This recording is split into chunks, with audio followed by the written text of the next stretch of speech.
नमस्कार विद्यार्थी मित्रों, बार साइंस फिजिक्स चैप्टर 1 આપણે એક્સરસાઇઝનું સોલ્યુશન ચાલુ હતું. લગભગ આપણે 9 પ્રશ્નો સ્વાધ્યાયના જોયા હતા. આજે આગળ 10મો પ્રશ્ન સિમ્પલ પ્રશ્નો છે મિત્રો. સ્વાધ્યાયનો 10મો પ્રશ્ન. તો 10મા પ્રશ્નમાં આવી વાત કરીએ 4 × 10⁻⁹ coulomb into metre dipole charge માત્રા ધરાવતી એક ડાયપોલની ડાયપોલ મોમેન્ટ આપી દીધી છે. ડાયપોલ મોમેન્ટ P બરાબર 4 × 10⁹ કુલમ ઇન્ટુ મીટર. આટલી મોમેન્ટ ધરાવતી એક ડાયપોલને 5 × 10⁴ ન્યૂટન પ્રતિ કુલમના વિદ્યુત ક્ષેત્ર સાથે 30 અંશના ખૂણે મૂકે છે. એટલે વિદ્યુત ક્ષેત્ર તીવ્રતા આપી આપણે E બરાબર 5 × 10⁴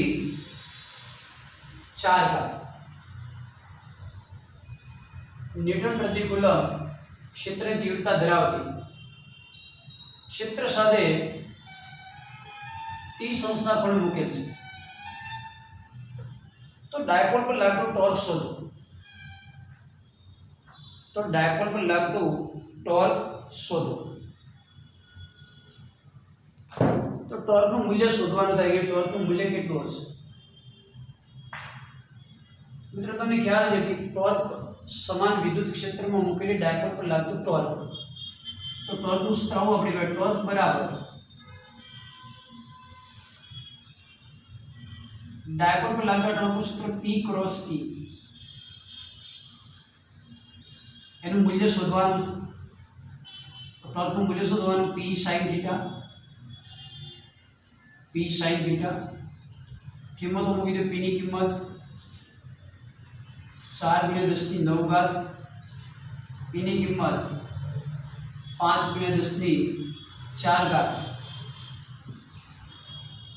અને થીટા તમારો sin 30. થીટા કેટલો sin 30. ડાયપોલ મોમેન્ટ +9 નહીં પણ શું -9 છે. -9 અહીંયા 5 × 20 થશે. 20 × 10⁻⁵ sin 30 1/2 2 કેન્સલ એટલે 10 થાય. એક ઘાત લેસ થઈ જાય. તો 10⁻⁴ ટોર્કનો એકમ આવશે ન્યૂટન ઇન્ટુ મીટર. એકદમ સિમ્પલ દાખલો. સમાન વિદ્યુત ક્ષેત્રમાં ડાયપોલ પર લાગતું ટોર્ક તો P × E P sin θ value મૂકશો એટલે કેટલું મળશે 10⁻⁴ ન્યૂટન ઇન્ટુ મીટર. સ્વાધ્યાયનો 10મો દાખલો. આગળ સ્વાધ્યાયનો 11મો પ્રશ્ન. પ્રશ્ન નંબર 11.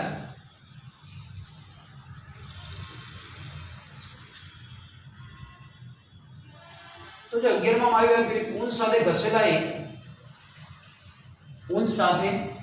ઘસેલા એક પોલિથીનના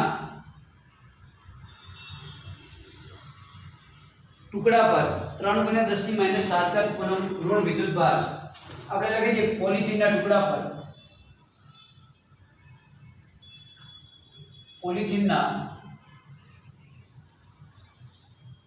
પર વિદ્યુતભાર આપણને આપી દીધો હતો Q બરાબર 3 × 10⁻⁷ ઋણ વિદ્યુતભાર. કેવો વિદ્યુતભાર છે? ઋણ. ઊન સાથે ઘસો છો પોલિથીનના ટુકડાને, એના લીધે પોલિથીનનો ટુકડો ઋણ વિદ્યુતભારિત બને છે. આનો મતલબ કે ઊન પરના જે ઇલેક્ટ્રોન છે એ પોલિથીનના ટુકડા પર આવતા હોવા જોઈએ. તો આમાં બે પ્રશ્ન આપણે પૂછ્યા. સ્થાનાંતરિત થયેલા ઇલેક્ટ્રોનની સંખ્યા શોધો.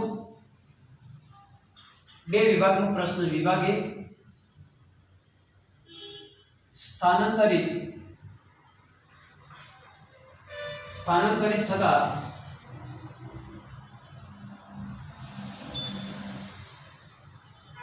ઇલેક્ટ્રોનની સંખ્યા શોધો. આમાં એક બીજી વાત કરી. ઇલેક્ટ્રોન શાના પરથી શાના પર સ્થાનાંતરિત થયા છે. ઇલેક્ટ્રોન શાના પરથી શાના પર સ્થાનાંતરિત થયા છે?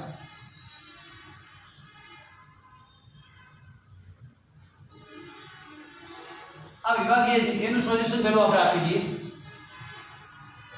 તો એના સોલ્યુશનમાં આપણે પોલિથીનના ટુકડા પર આટલો ઋણ વિદ્યુતભાર આપેલો છે, તેના પર કેટલા ઇલેક્ટ્રોન આવશે? તો સ્થાનાંતરિત ઇલેક્ટ્રોનની સંખ્યા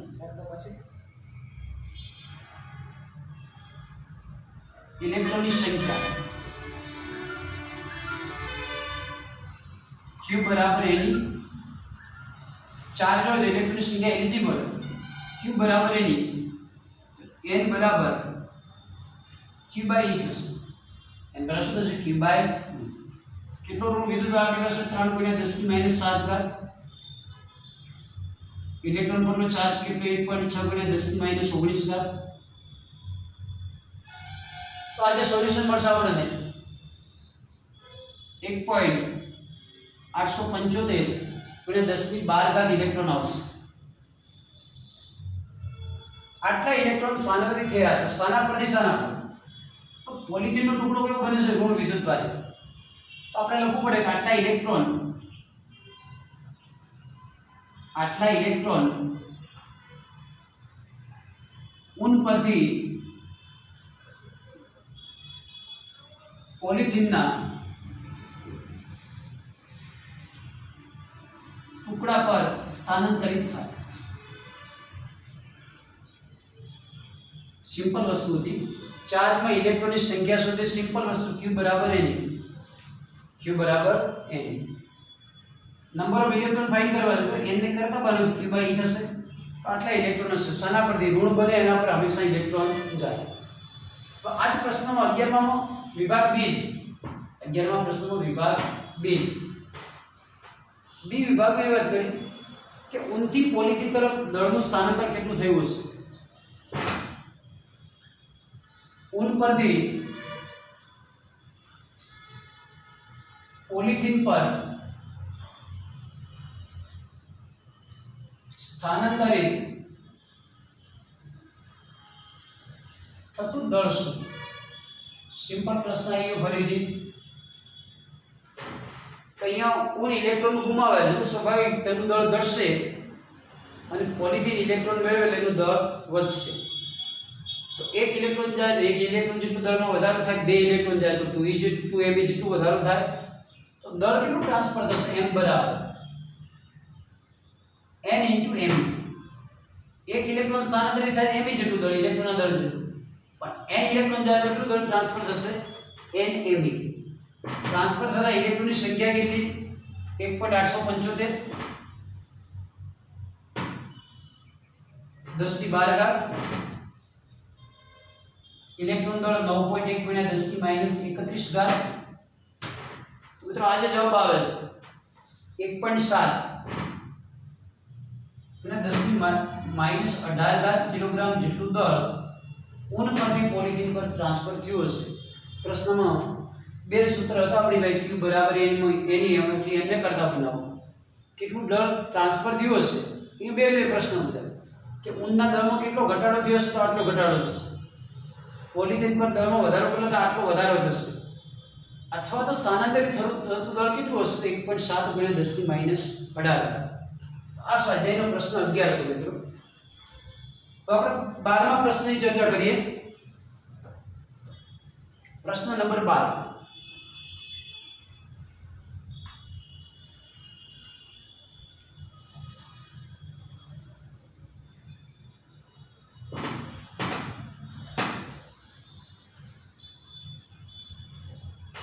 प्रश्न 12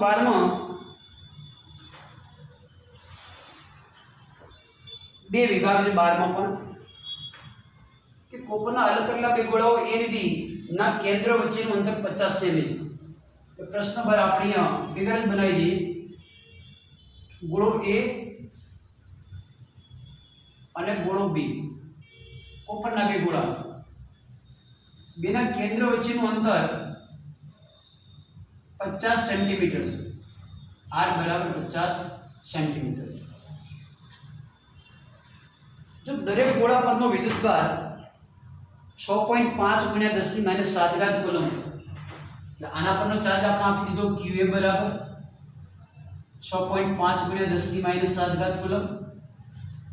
B પરનો ચાર્જ QB લઈ લઈએ 6.5 ગુણ્યા 10⁻⁷ કુલમ. તો તેમની વચ્ચે લાગતું આકર્ષી બળ શોધો. તેમની વચ્ચે લાગતું આકર્ષી બળ શોધો. તો પહેલો પ્રશ્ન એ બરાબર બંને ગોળા વચ્ચે લાગતું અપાકર્ષી બળ શોધો. અપાકર્ષી બળ શોધો. બે સજાતીય છે પણ અપાકર્ષી લાગશે.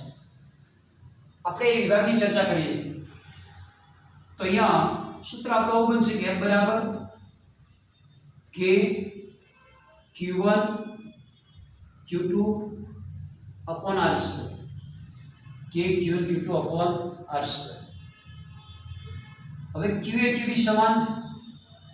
કિંમતો આપણે મૂકી દઈએ. K ની કિંમત 9 ગુણ્યા 10⁹.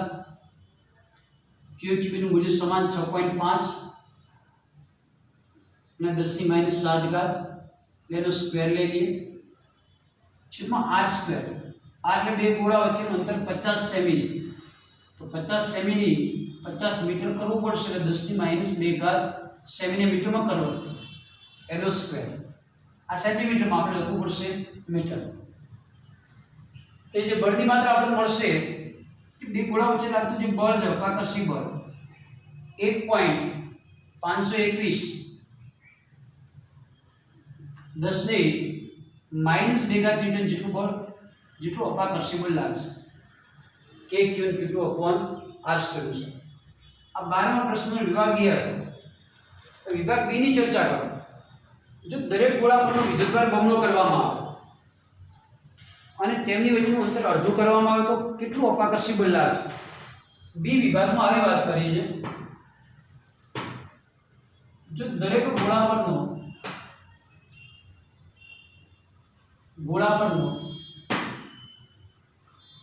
વિદ્યુતભાર બમણો કરવામાં આવે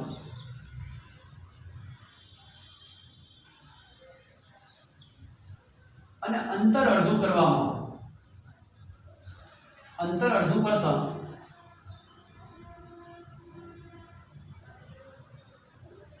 તેમની વચ્ચે કેટલું અપાકર્ષી બળ લાગશે.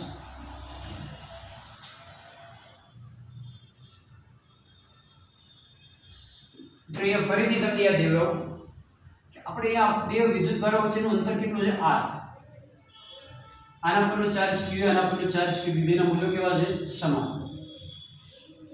હવે ફરીથી આપણે લઈએ કે ગોળો એ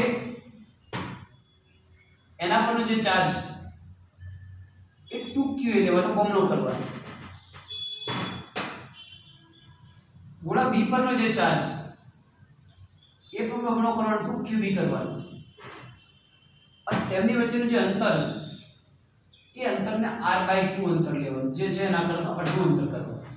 તો બળની માત્રા કેટલી આ બળને આપણે F' કહી દઈએ. F' બરાબર K Q એટલે 2QA 2QB અપોન અહીંયા અંતર R હતું. અહીંયા અંતર અડધું કરો એટલે R/2 નો સ્ક્વેર. R/2 નો સ્ક્વેર. મિત્રો કેલ્ક્યુલેશન તમને ફાવે છે કે આવું થઈ જાય 2 × 2 એટલે 4 થાય એટલે 4K QA QB upon R²/4 upon R²/4. તો છેદનું છેદ ક્યાં જાય અંશમાં. તો આપણું જે બળ છે F' બરાબર 4 ચોક 16 થશે 16K QA QB upon R². શોર્ટમાં K QA QB upon R² હોય તો એની જગ્યાએ આપણે F લખી શકીએ. એની જગ્યાએ આપણે શું લખી શકીએ F. તો આ જે બળ છે એ F કરતા 16 ગણું થઈ ગયું. કેટલા ગણું થઈ ગયું? મૂળ બળ કરતા 16 ગણું. એટલે આપણે લખી દઈએ 16F. F ની કિંમત કેટલી લાયા तो f ની કિંમત 1.521 ગુણ્યા 10 ની માઈનસ 2 ઘાત 1.521 ગુણ્યા 10 ની માઈનસ 2 ઘાત ન્યૂટન આટલું બળ આવે. આ ગુણાકાર કરશો તો 0.24 ન્યૂટન બળ આવશે. એડ્રેસ કેટલું લાગશે? બે ગુણો આવશે 0.24 ન્યૂટન. સિમ્પલ ક્વેશ્ચન છે એક્સરસાઇઝના. પહેલા બે ગોળા આપ્યા હતા, તેમની વચ્ચેનું અંતર r કરવા 50 તો લાગતું બળ શોધી કાઢ્યું આપણે f. f નું સૂત્ર હતું k q r². બીજા કેસમાં આપણે વાત કરી કે બે ગોળા વચ્ચેનું અંતર અડધું કરો, ગોળા પરનો ચાર્જ બમણો કરી દો. તો એ ચાર્જ આપણે 2q લીધો, એ ચાર્જ 2q લીધો, અંતર r ની જગ્યાએ શું કરી દીધું? r/2. એટલે આપણું બળ આટલું આવશે. સાદું આપણો જે બળ f' મળ્યો હોય મૂળ બળ f કરતા કેટલા ગણું થશે? 16. તો જવાબ આવશે આપણો 0.24 ન્યૂટન. કેટલો આવશે? 0.24 ન્યૂટન. પ્રશ્ન નંબર 13 માં આ જ વસ્તુને આગળ વધારે છે. સ્વાધ્યાયનો 13મો પ્રશ્ન આ જ વસ્તુને આગળ વધારે છે. જોઈએ હવે 13મા પ્રશ્નમાં આપણે શું વાત કરીએ.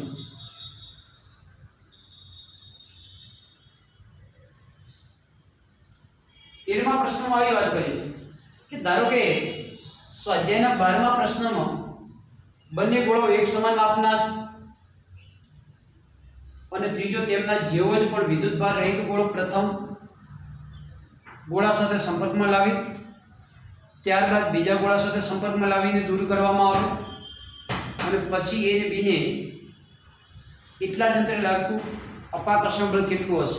જો આને આપણે આકૃતિથી લઈને કે બળની માત્રા તમને ખબર કે અહીંયા r અંતરે હોય તો 50 સેન્ટીમીટર અંતરે લાગતું બળ આટલું. હવે પ્રશ્ન એવો છે 13મો પ્રશ્ન નંબર 13 માં એ વાત કરી કે a ને b સમાન માપના જેવું વિચારી લો અને ત્રીજો આના જેવો જ c ગોળો જે વિદ્યુતભાર રહિત છે એને પ્રથમ a ના સંપર્કમાં લાવો, પછી b ના સંપર્કમાં લાવો અને પછી a અને b ને આટલા જ અંતરે ગોઠવવામાં આવે તો તેમની વચ્ચે લાગતું બળ કેટલું હશે? ફિગર ડ્રો કરીએ કે નોર્મલ પરિસ્થિતિમાં લાગતું બળ f છે k q qb r². અહીં આવી વાત કરી કે a અને b જેવા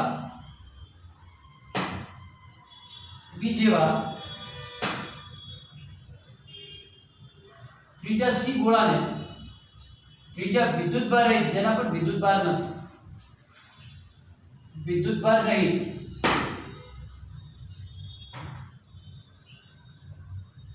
ગોળાને પ્રથમ a ના સંપર્કમાં લાવી અલગ કરતા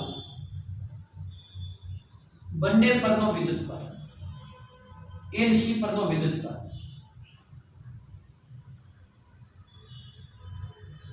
a અને c પરનો વિદ્યુતભાર a અને c પરનો વિદ્યુતભાર ચલો a પરનો ચાર્જ qa છે. આપણે કેટલો ચાર્જ છે? qa. એની સાથે એના જેવો સંપર્કમાં c ગોળો લાવો તો ચાર્જ અડધો અડધો થઈ જાય, તમને ખ્યાલ છે. તો a અને c પરનો વિદ્યુતભાર, હવે a પરનો વિદ્યુતભાર qa નહીં પણ qa', c પરનો વિદ્યુતભાર qc બરાબર અડધો અડધો qa/2 થશે. કેટલો થશે? qa/2 થશે. હવે અહીંયા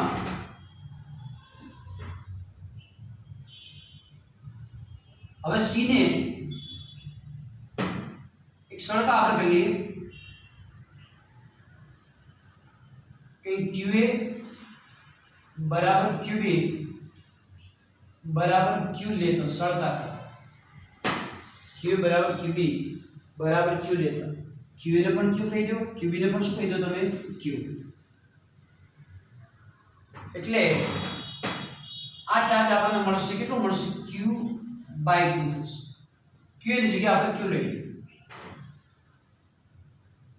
qa' મૂળ વિદ્યુતભાર q હતો બી પર પણ ક્યુ છે, એ પર પણ ક્યુ છે, કારણ કે બેના મૂલ્યો કેવા છે? સમાન. એના સંપર્કમાં તેના જેવો સી ગોળો લાવવામાં આવે પણ સી પર વિદ્યુતભાર નથી તો વિદ્યુતભારના અડધા અડધા ભાગ થઈ જશે, મતલબ QA/2 થશે. એટલે એ પરનો વિદ્યુતભાર QA' થઈ ગયો, સી પરનો QC કેટલો? તો અડધો અડધો વિદ્યુતભાર ભાગમાં આવશે.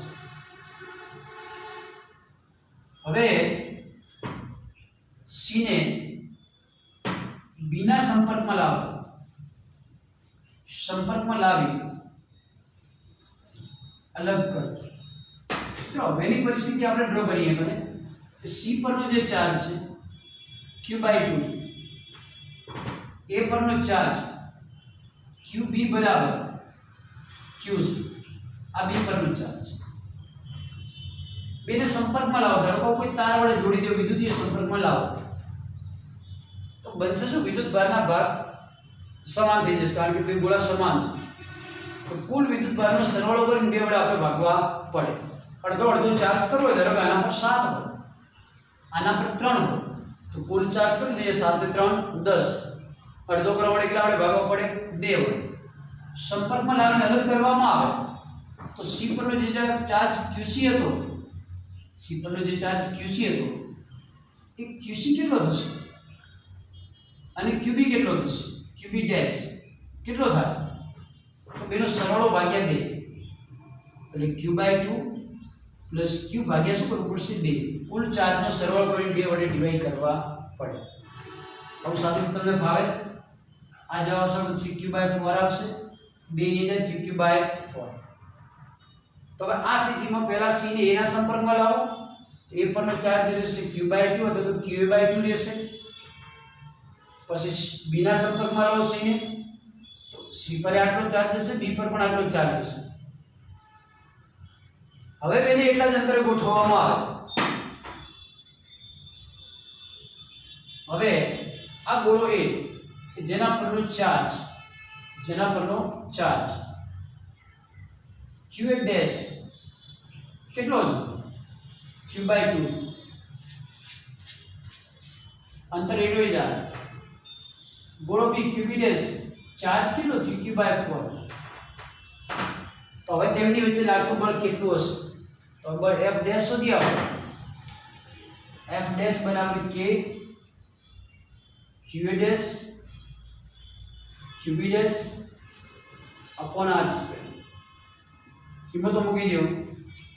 K QA ડેશ કેટલા? Q/2, Q/2 3Q/4 upon R square. શોર્ટમાં અહીંયા 8 મળશે આપણને. 3/8 K QQ upon R square. QQ upon R square. Q એટલે QA, Q એટલે QB, બેનું મૂલ્ય સમાન છે એટલે આને આપણે F કેવું તો કહી શકીએ તો 3/8F થશે. 3/8F. જે 13મા દાખલામાં મૂળ કિસ્સામાં 12મા દાખલામાં મૂળ કિસ્સામાં જે બળ લાગતું હતું એના કરતાં 3/8 ગણો બળ લાગશે. તો અહીંયા F ની કિંમત મૂકી દો તમે 3/8.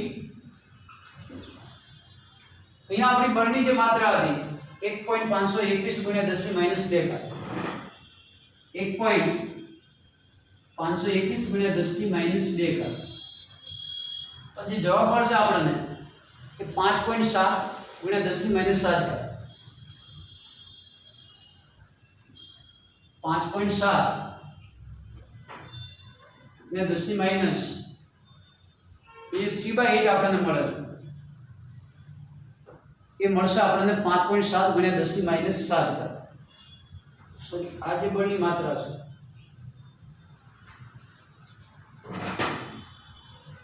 3/8 10⁻7.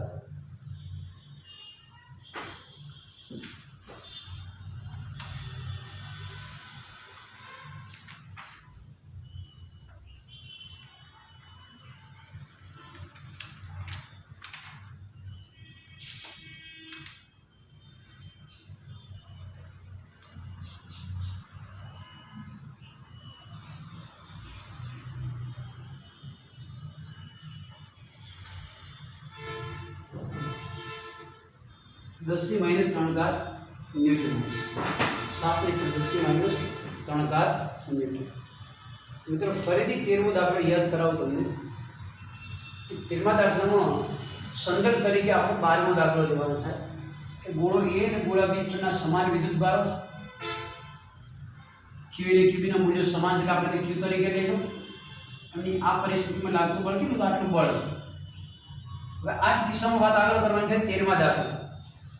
13મા દાખલામાં શું કીધું આપણે કે A જેવો જ અથવા B જેવો જ એક C ગોળો લેવાનો જેના પર કોઈ ચાર્જ નથી, એને A ના સંપર્કમાં લાવો. A ના સંપર્કમાં લાવશો એટલે વિદ્યુતભાર અડધો અડધો થાય. એટલે C પરનો વિદ્યુતભાર ગણો, A પરનો વિદ્યુતભાર હવે કેટલો હશે? તો મૂળ વિદ્યુતભાર કરતાં અડધો એટલે કેટલો થશે? Q/2. હવે Q/2 ચાર્જ વાળો જે ગોળો C છે એને B ના સંપર્કમાં લઈ જાઓ. તો B પર તો ચાર્જ આપણો પૂરો Q જ છે, તો B ના સંપર્કમાં લાવો તો ચાર્જ ડિસ્ટ્રીબ્યુશન અડધું અડધું થઈ જશે. એટલે કુલ ચાર્જ ભાગ્યા 2 કર્યું એટલે કેટલું મળશે? 3Q/4. હાલની પરિસ્થિતિ આપણી પાસે A પરનો ચાર્જ કેટલો? Q/2. B પરનો ચાર્જ કેટલો? 3Q/4. હવે ફરીથી A અને B ને r અંતરે મૂકવાના. કેટલા અંતરે મૂકવાના? r અંતરે મૂકશો એટલે આપણને બળ મળશે 3/8F મળશે. F ની કિંમત 12મા દાખલામાં તમે મૂકી દો એટલે બળની માત્રા મળશે 5.7 × 10 ની -3 ઘાત ન્યૂટન.